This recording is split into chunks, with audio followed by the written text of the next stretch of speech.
Good day, it's the Redneck Preppy. I hope you're having a great day, and today is the culmination of the survival kit saga that I've been on for nearly a year of reviewing survival kits. I've reached the conclusion of showing you my survival kit. Now, I consider this to be Mark 1 of my survival kit, although in reality this has been going through a lot of iterations recently. In the last month I have added and replaced and dropped a pile of stuff, but because this is the first time it's actually on camera, I'm going to consider this to be Mark 1. Now, I'm probably going to revisit this video in 6 months to a year and show you what changes I've made to it. However, for all intents and purposes, this is a brand new kit.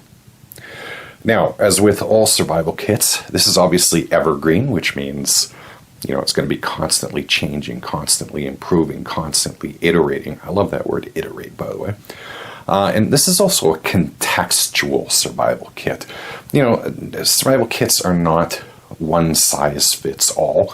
It really does depend where you're going to be. And the survival kit that you would use, let's say, in the forest would not be the same as you would use in the desert. So, with that in mind, this is a survival kit. This is geared to my neck of the woods, literally Northern Ontario. So, anyway, less yapping, let's get into this sucker. So the first thing we're going to discuss is the knife that I use. Now, if you've been watching the survival kit videos that I've been doing over the past, a year now, you'll know that I'm not a huge fan of the folding knife, lock knife thing. I prefer a one-piece knife. So my knife is the Mora Bushcraft knife. The blade is approximately 4.3 centimeters long. It's kind of got a rubberized handle, so it's good for gripping. I would prefer a 5-inch blade, but 4 inches will do just nicely. And it's a very rugged and reliable knife. If you want to go see reviews on YouTube and on the web, you'll find that this is a very highly regarded knife. At least I like it. Now, this comes in 2 flavors. It comes in a high carbon steel version, and it also comes in what this is, a stainless steel version. Why did I go with stainless steel?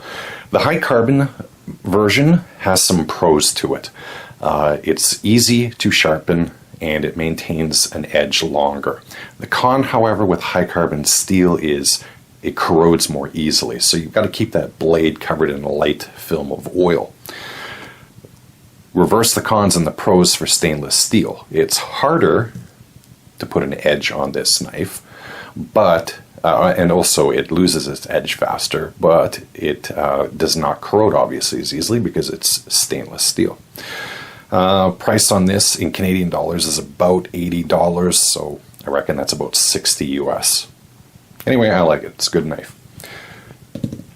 The sheath obviously has a diamond sharpening stone. It could be a little bit bigger, but I'm glad that it's there. A lot of people kind of forget that you need to maintain your blade even in a survival situation, because you're going to be doing things like batoning wood, cutting cord, whatever it may be.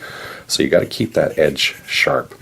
It also comes with an integrated ferro rod, 3/16 inch thick, and I reckon that's about 2.5, 3 inches long.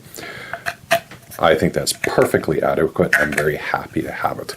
The sheath is kind of I'm guessing it's a poured plastic, and you can either use a belt loop, as I am doing, or you can use a belt clip, which also comes along with it, and you can change it fairly easily. It kind of snaps in and out.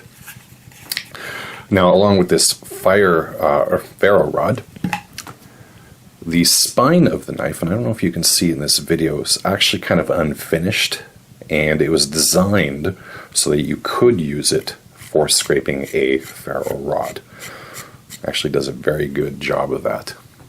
So, that's the knife, and it's held in the sheath with a friction hold. I've reefed this pretty good. The knife has never come out, so I'm pretty happy with it. Though I won't lie, I do wish it had a second retention point around the handle like many knives do. I mean, you could remedy that if you really want by kind of jimmying up some kind of Velcro loop around here. I may do that at some point, but for the most part, it's a pretty good knife, and I'm very happy with it. So, more knife. That's the knife. The pouch. If you served in the American military, this pouch may look familiar to you. This is an individual first aid kit pouch. I'm not the biggest fan of this pouch in the world. I've gone through different things looking for a replacement. Nothing actually gives me the capacity in the size that this thing has offered to date. At some point I would like to change it out, but for now it's fine. And it does attach to your belt via some loops and a molly stuff as well. Now we're going to dig into this thing. Now, if you've been watching my videos, you know that the most important tool in any survival kit, you guessed it, the saber card. This thing will save you. Okay, I'm kidding. So the things that I will immediately take out in a survival situation are the following, and these will be on my person. First, just a little necklace I made out of cordage, and it's got a whistle, a Fox 40 whistle. It's not to be an end-all whistles. Other whistles are just as loud and that stuff, but I like the Fox 40. It's very loud, and it's yellow. Hard to lose that. Also on this, if you've seen several other survival kit unboxing I've done, this little micro flashlight. You can't see it because I got bright lights on in here, but this thing is fairly bright. It punches well above its weight given its size. So I decided instead of packing a full-size flashlight, this will do. And like I said, it's on a piece of cordage. I wear it as a necklace. Next up, my compass. This is the Suunto MC2 compass. As you can see, it's a mirror compass, so when you're taking your bearings, you can actually see your compass while you're doing that. This is the Northern Hemisphere version. There's also a Southern Hemisphere version and a global version. It's got a settable magnetic declination, which I've already set for my neck of the woods, which is about 10 degrees or so. It has an inclinometer, which you can see right there, that arrow right there, which allows you to measure the incline of whatever you're on, or if you push it out, you can actually measure from a distance as well. It's an excellent compass. It's not particularly this model, but the Suunto compasses are the official compass of the Canadian military. Now, when I was in the Canadian military, we used Silva Rangers, if I remember correctly. That's a fine compass too. The Silva Expedition is a great compass as well. If you're American and you want to buy America, the Kamenga compass, which I believe is the official compass of the American military, is excellent as well. This compass comes in at about 80 Canadian, so, again, give or take about 60 American. The Expedition and the Ranger are between $60 and $80, depending on which one you go with, and the Kamenga is about 120 Canadian. So, you won't go wrong with either one of them.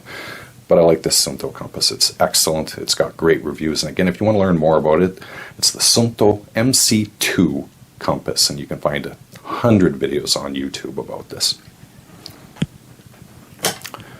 Now, I'm going to separate out the kit into the 3 priorities of food: shelter, water, food. Did I say 3 priorities of food? I meant 3 priorities of survival.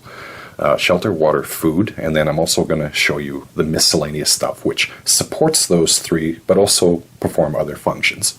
So this is the shelter aspect of my survival kit, and you see obviously a bunch of items here. The first, in order to create a temporary shelter, I have an 8-foot by 6-foot heavy-duty drop sheet. Not ideal, and it's not really my preferred solution, but tarps are very big and bulky, even if they aren't particularly big, and it's difficult to fit it into that pouch with everything else, so I ended up going with a drop sheet.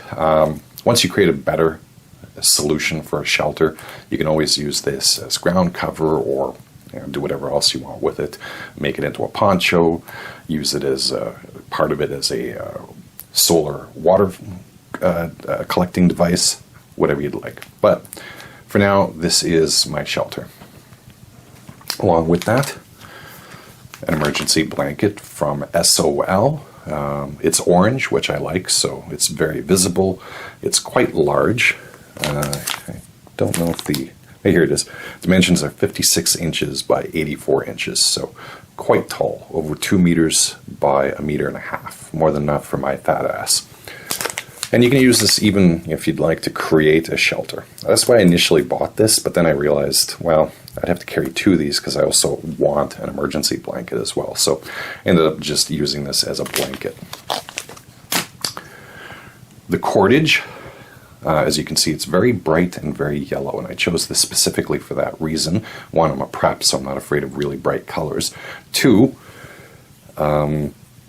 this is very visible because it's reflective, so when light shines on it, it actually kind of pops, and anything to be visible. Also, this cordage is for the creation of the shelter using the drop sheet. And I think there's about 30 feet in here. It's paracord-esque. There are about 7 strands in here, but this is not paracord. It's still quite strong, though. Finally, now you know that in the previous videos I've done that I've kind of not hated but not loved the wire saw. Well, I actually ended up getting a real saw. I will show it now. It's just basically a saw. It's in a circle, obviously, because I don't want to undo it at the moment, but it's about 2 feet long, and this would cut wood much better than a wire saw does. Now, this originally came with 2 plastic handles on a kind of dodgy string. The handles were bulky. They weren't heavy, but they were bulky, so I kind of tore everything off, and I created 2 paracord handles. I actually made these just the other day. I took the hook from those plastic handles, because this does hook into a spot at the end of each one. And I've created paracord handles, and they compress to, as you can see, a very thin space. Plus, if you need the paracord, you can always undo these, although it kind of makes the saw much harder to use. Boom, and your hands fit quite handily in both of them, as you can see. You can just... So there you go. That is my shelter solution. Temporary, heat retention, longer term. Next up, water.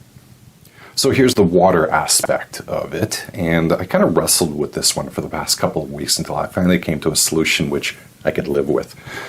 Instead of going with water purification tablets and all that such, I decided to go with the very highly regarded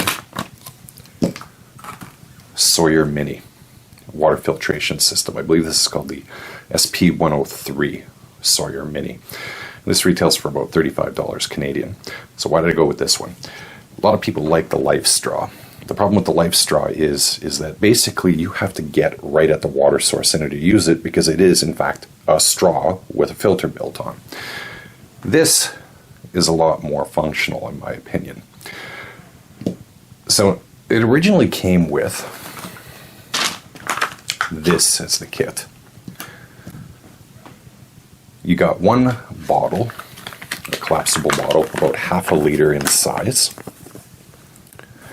You got a cleaning syringe, you get a straw, and you get the unit itself. A lot of people have complained about these bags as being fragile, and only half a liter, so you have to obviously go and get more water more quickly.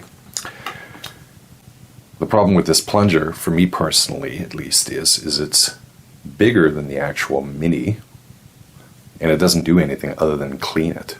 Basically, you fill it with clean water, hook it at the end, or sorry, the drinking end, and then just squeeze the water through and it flushes out all the sediment from the filter. But again, it only does one thing. So here's my solution.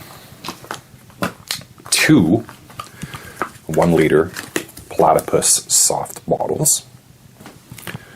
One is specifically for dirty water collection or fresh water collection that will be filtered, and one is purely for clean water. Collect, screw this on, and then you can actually squeeze the water and put it into the clean water bucket or bag. You can use the straw to drink out of that if you wish, using the filter. You can just put that on the end. Or you can also use this to drink directly from a water source if you wish. Rather convenient the way you can use it in different ways. But now you're asking, well, how do you clean it, Steve? Because you have to clean these things. This is basically it. I pinched this from a Smart Water bottle, and basically it screws on to one of these, and this will go into there, and then I can squeeze water through. It'll backwash and clear the sediment out of here. Tested it, it works absolutely fantastic. I'd like to say I came up with that solution, but I actually saw a video from a guy in Australia who figured this out. So for the price of getting rid of that half-liter bottle and the syringe, I now have 2 bottles, a very small cleaning device, and that's it. It works fine. It is a single point of failure. I only have this water filtration device for water. Don't have pills, don't have anything else, but I'm fairly optimistic and confident in this. So the difference between this and the Life Straw, they both filter down to 0.1 microns. The Life Straw, however, is good for 1,000 liters. That's pretty good. There's nothing wrong with that. This is actually good for 100,000 gallons, which I think translates to about 250,000 to 300,000 liters before its life cycle is over. As long as you keep it clean, this thing will probably last you your lifetime. And a lot of hikers actually bring this along instead of water. They just use this for the water, whatever they pick up. This thing is an exceptional filter. Check it out. There's some great videos on YouTube, people actually testing this out, and it works great. Next up, food.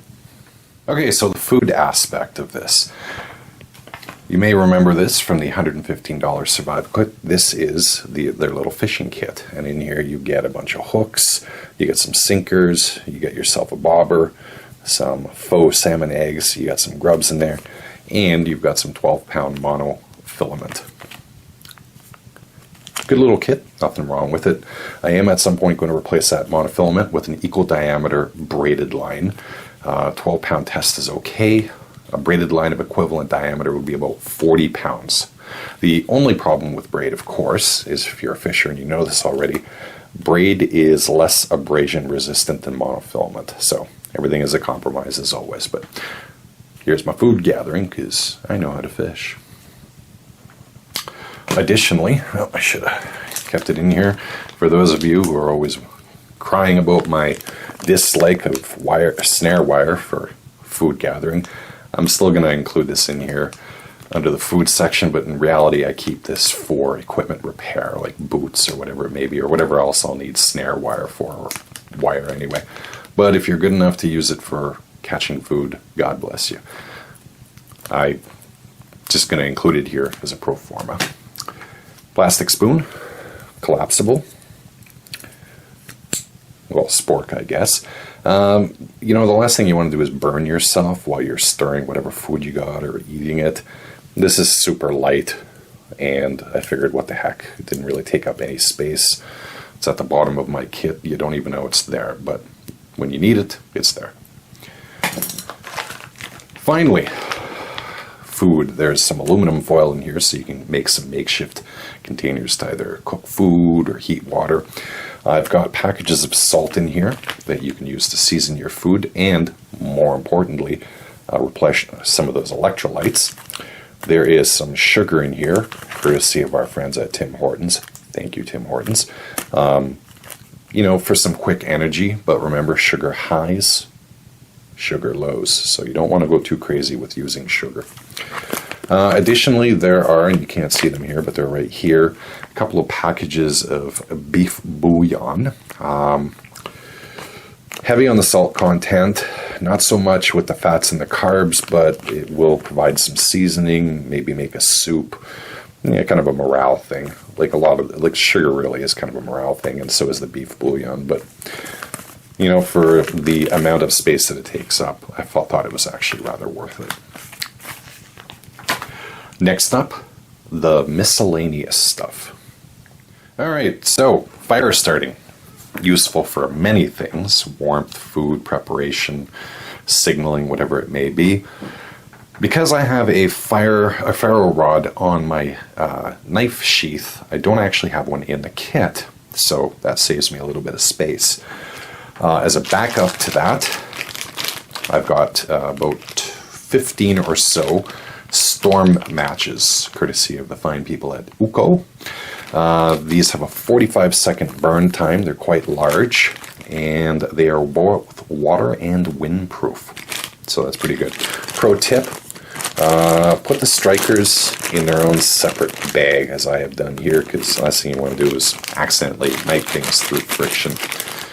At any rate, great matches, and I got these on sale, half price, at Princess Auto for my American viewers. That's kind of our version of Harbor Freight. $3.66 for 25 storm matches. I wish I bought them all, because when I went back the next day to get the rest of them, they were all gone. Tinder. So my initial plan for Tinder was this Hulk. Part of this you'll remember from the $115 survival kit, these little Tinder cords, the Tinder block. I was also at the dollar store recently, and I found 12-pack of these things. This is just basically compressed wood, wax infused, and they light great. Problem is, though, it does take up a lot of room, right? Well, I swear to God, just this week I found this, and this came in the mail yesterday.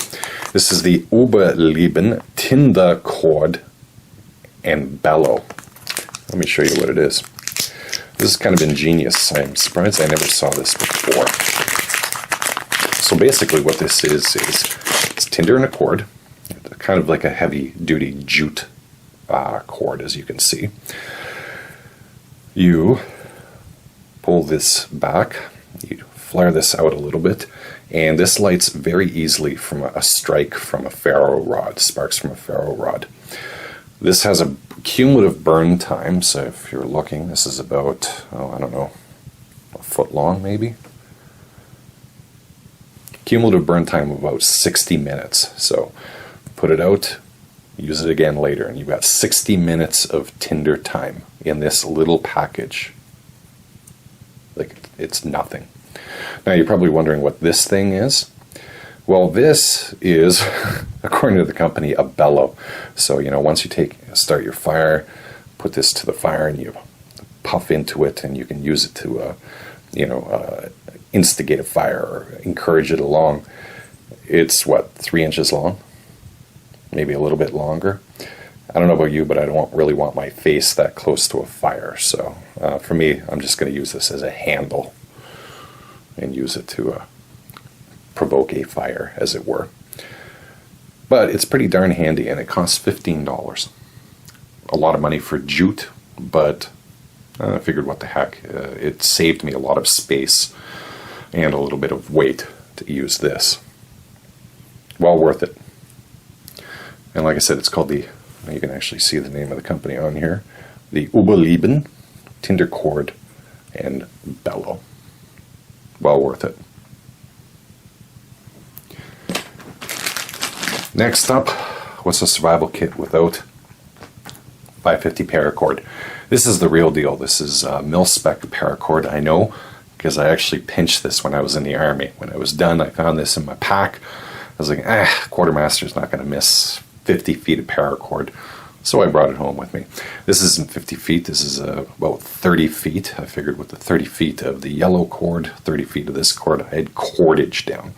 This is great stuff, though. Look, you can do so much with this. And real legitimate mil-spec paracord is better than any other paracord there is. Bar none. I love this stuff. You can use this for so many things. Speaking of so many things, duct tape. Man, if you can't find a use for duct tape, you're probably dead. This is from the $115 kit. I figured, well, why roll my own? There's already some rolled in here. I reckon there's probably about 10 or 15 feet in here. More than enough. Signal mirror. This is from the $115 kit. Along with the whistle, you need yourself a signaling mirror. As always, I wish it was a little bit bigger. It's not the biggest thing in the world, but it will do. And it does have the hole that you can look through in order to actually aim where you're attempting to signal. Help, help, help. And of course, it comes with its own little cleaning cloth, which is quite handy.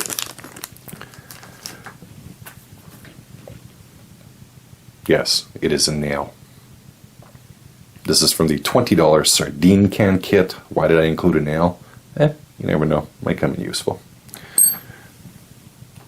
Also from the $115 kit, the sewing kit. And in here you've got some thread, you've got some small safety pins, some buttons, you've got some needles for sewing, obviously. I think in here, yes, is the little tool you use to thread needles, if you have that problem. And my addition to it was 2 large safety pins. Always good for equipment repair, clothing repair, whatever it may be. Can't go wrong with safety pins. And, I mean, I've heard people say that you can use safety pins as fish hooks. I've never known anyone who actually did that and caught a fish, but who knows? Might work out for you. Last but not least, another a theft from the $115 kit. Since it did it well enough, I didn't need to change it. As you can see, I helpfully wrote first aid here. The first aid kit. So you've got some pain relief medication in the front. In the middle, you've got some bandages, both big and small, gauze pad, ointment. And in there, and I didn't mention this when I reviewed the $115 kit, there's actually a single-use thermometer as well. It's in there somewhere. I don't want to bend it too much and break it. You know, very useful if you want to check your temperature, if you're worried that maybe, you know, your core temperature is dropping because hypothermia or whatever it may be. It's only a single-use thermometer, but better than nothing, right? And that's it. That's the Redneck Preppy Survival Kit. I know people are probably going to have quibbles and debates about some of the stuff that I've included, not included, some of the things I'm going to use over other things you can use, but as I said, this is Mark 1. There are some additions I'm probably going to make to this in the future. Bug dope, I think I might add in here, because if you've ever been in the woods at night, like away from, you know, civilization and that stuff, the mosquitoes are horrific, like murderously horrific. So probably going to add that in there as well at some point. I might actually put some survival food in there too, but we'll see. It didn't show up in time for this video, so I didn't actually include it in the kit. That's about it. Yeah, pretty much that's what you've got. And I don't know, if you found the video interesting and informative, please feel free to leave a comment below. If you didn't like what I've got in my kit, ditto. If you liked the video, give it a thumbs up. Didn't like it, thumbs down. Subscribe to the channel, share the video, blah, blah, blah, all that stuff. Anyway, thank you very much. I will revisit this survival kit in 6 months to a year to see if there's any changes that I can or have made to it. So feel free to stick around. Other than that, have a great day. Stay safe. Enjoy the great outdoors. Lost up in no man's land of the Northwest Territories. They were lost up in no man's land, the Martin Hartwell story.